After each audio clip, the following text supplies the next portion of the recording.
Cricket के मुकाबले में जब बारिश आती है तो डीएलएस सिस्टम को लागू किया जाता है, उसके ही जरिए नतीजा सामने आता है। अब वर्ल्ड कप में भी पाकिस्तान और न्यूजीलैंड के मुकाबले में बारिश हो गई और पाकिस्तान को विजेता घोषित कर दिया गया, जिसके बाद डीएलएस क्या है ये सबसे ज्यादा चर्चा होने लगी है। क्योंकि अक्सर हम सुनते हैं कि डीएलएस के जरिए रिवाइज टारगेट कुछ अलग निकला, लेकिन टीम को कुछ और रन चाहिए थे, तो ऐसे में डीएलएस की कंफ्यूजन बढ़ती रहती है।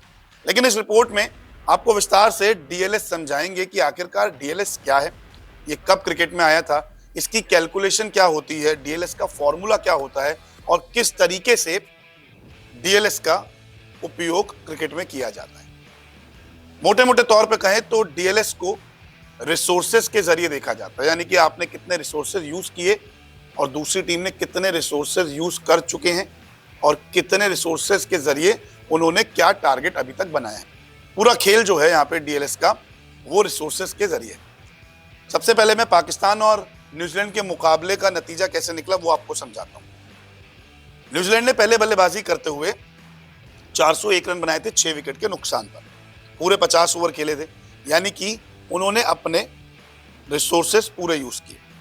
वहीं जब पाकिस्तान की टीम बल्लेबाजी करने आई तो उन्होंने 25.3 ओवर तक 200 रन बना लिए थे 1 विकेट के नुकसान पर, यानी कि 55% उनका रिसोर्स बाकी था और विकेट गिरा तो 45% वो रिसोर्स रह गया। अब नतीजा कैसे निकला, क्योंकि इसका एक फॉर्मूला होता है, तो नतीजा ऐसे निकला कि 401 मल्टीप्लाई बाय 45, क्योंकि ये रिसोर्सेज पाकिस्तान का बाकी था, उसके बाद डिवाइडेड बाय 100।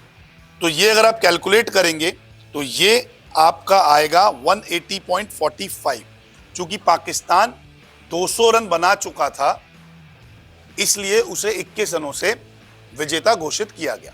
तो ये एक रिसोर्सेज का फॉर्मूला होता है कि कितने रिसोर्सेज में किस टीम ने कितने रन बनाए, क्योंकि उन्होंने तो अपने रिसोर्सेज यूज कर लिए न्यूजीलैंड ने, लेकिन पाकिस्तान ने अपने 45% जो रिसोर्सेज थे वो बचा लिए थे और उससे पहले उन्होंने रिवाइज टारगेट से ज्यादा रन बना लेते, इसलिए 21 रनों से उन्हें विजेता घोषित किया गया। तो ये एक फॉर्मूला होता है। लेकिन अब इसके इतिहास में चलते हैं तो ये फॉर्मूला जो है वो आपको और ज्यादा आसानी से समझ आ जाएगा।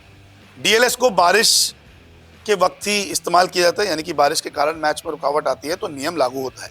पहले बल्लेबाजी करने वाली टीम के लक्ष्य को जोड़ा जाता है, उसके बाद जितना मैच हुआ है उसके बाद टारगेट निकाला जाता है, जैसा मैंने आपको रिसोर्सेज के जरिए बताया।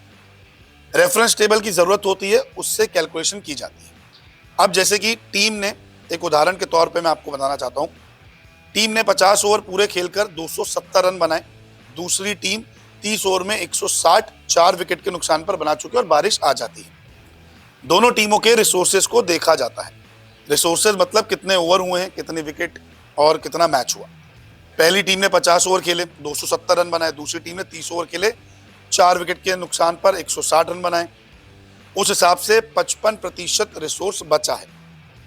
तो 270 जो पहली टीम का टारगेट था मल्टीप्लाई बाय 55 डिवाइडेड बाय 100, यानी कि लगभग 150 के आसपास। चूंकि दूसरी टीम जो है वो 160 रन बना चुकी है तो 10 रन से जीत दर्ज हुई और यही पाकिस्तान के मुकाबले में हुआ है। फॉर्मूला क्या होता है, टीम 2 का score is equal to team 1 का score, team 2 resources team 1 resources divided by. अब 92 वर्ल्ड कप में इसको पहली बार लाया गया था, उसके बाद कई सारे बदलाव इस नियम में किए गए। 1997 में फिर से इसको लाया गया। फ्रैंक डकवर्थ और टोनी लुइस ने इस सिस्टम को बनाया था। इस नियम को नाम फिर डकवर्थ लुइस सिस्टम दिया गया। 2014 के बाद स्टीवन स्टर्न का नाम भी इसमें जोड़ दिया गया, डकवर्थ लुइस स्टर्न सिस्टम हो गया।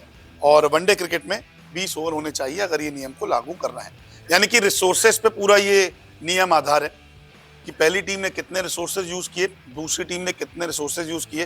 पहली टीम के टारगेट से दूसरी टीम के रिसोर्सेज को मल्टीप्लाई करके 100 से डिवाइड कर दो, जो टारगेट आएगा वो दूसरी टीम के लिए रिवाइज टारगेट होगा। अगर मान लीजिए कि टारगेट कम आता है तो उनको उतने रन बनाने होंगे।